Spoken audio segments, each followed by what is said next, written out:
Hello my friends, let me share with you the construction and the blueprints to a concealed carry holster.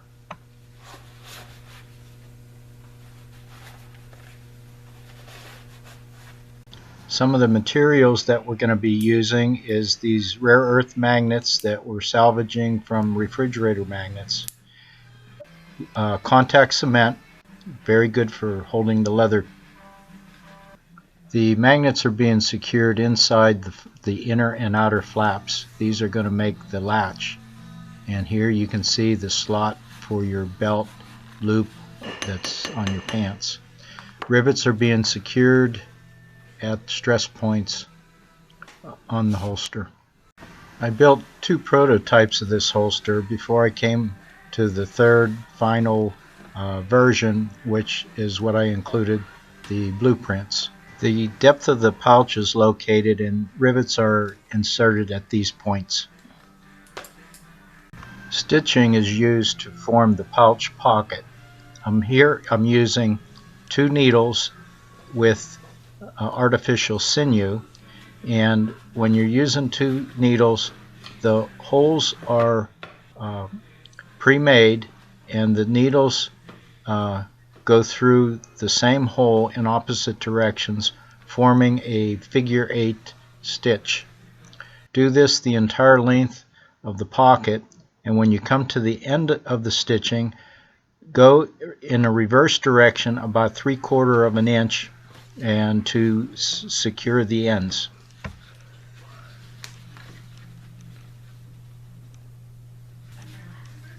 Here the stitching is finished. The pouch needs to be tested for its size, and then if all is good, we're going to soften the leather with some leather oils. Notice the handle of the gun has to extend up beyond the rivets. This is how I locate the magnets for the upper top flap.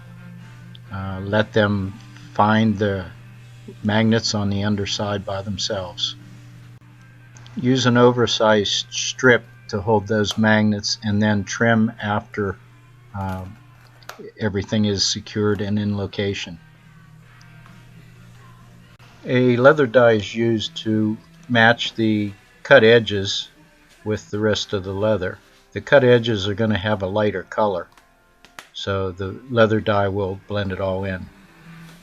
This is hair conditioner, and rather than use a neat's foot oil, which is like putting motor oil on,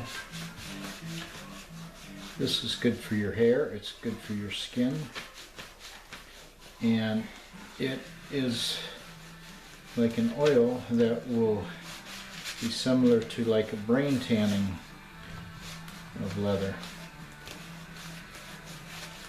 And you just keep working it in, and it smells good. It smells real good. It's would be similar to using the commercial product that's called Lex oil, which is like a water-based leather treatment. And you can see here I stitched the magnetic strap on the outside, and I should do that, or should have done that on the inside one, rather than just rely on the contact cement to be holding it in. I didn't want to use the neat's foot oil because this is going up against your leg, and that's, I think neat's foot is just like a petroleum oil.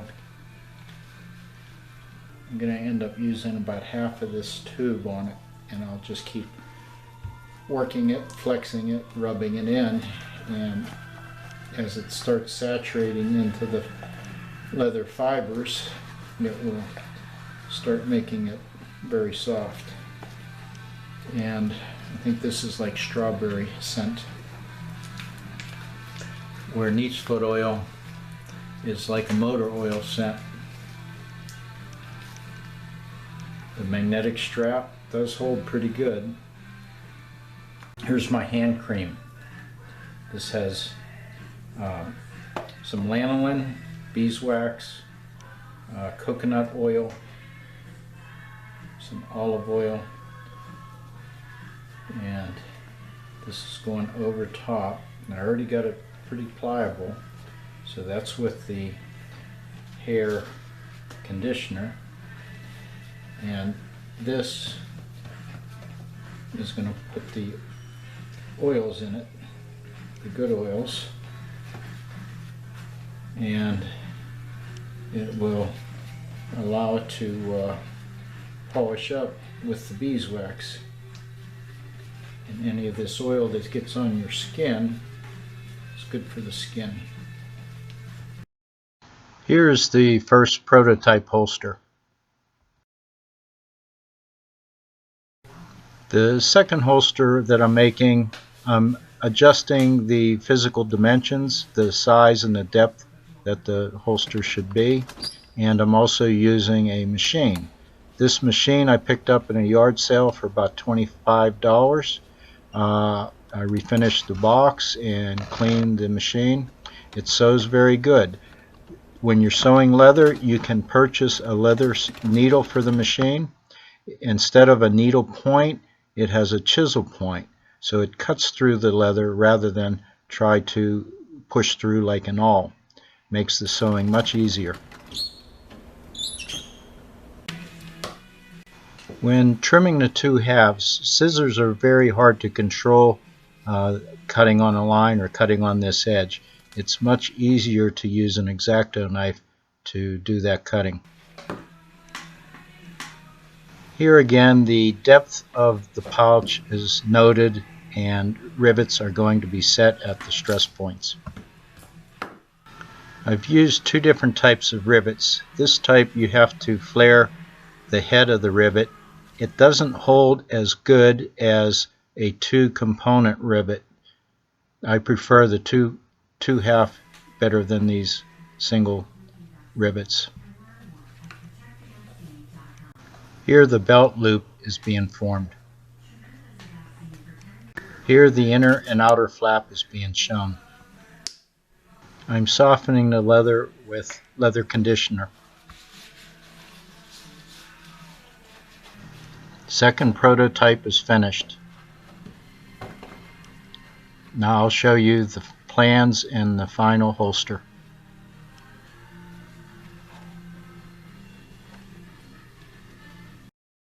I'm giving you drawings and dimensions. Here you can see the basic components. There are three components. This is the belt tab. It measures a 5 by 5 inch strip of leather. There's a center line and a slot cut in there for your belt loop on your pants.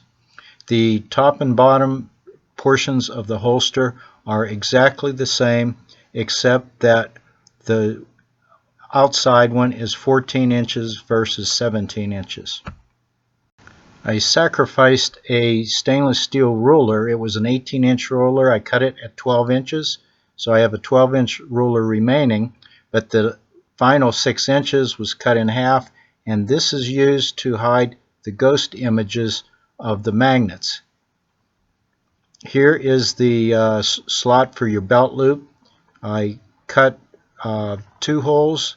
Then I'm slicing the connecting piece between the holes to make this oval slot. This is where your belt loop will poke through and your belt then latches onto it.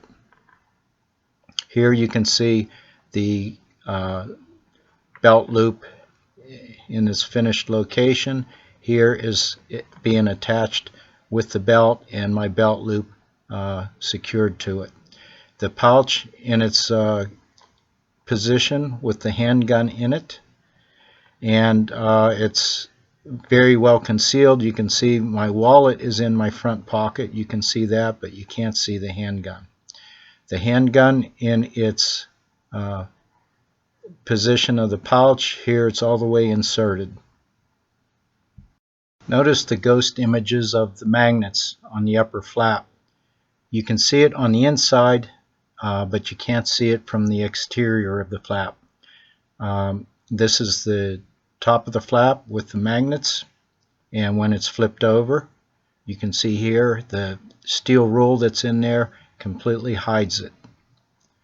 The bottom of the pouch, I made an adaptation. That extension that sticks down helps hold the holster from flipping over when you withdraw it to extract the gun. That flap stays underneath the belt and holds it in the vertical location.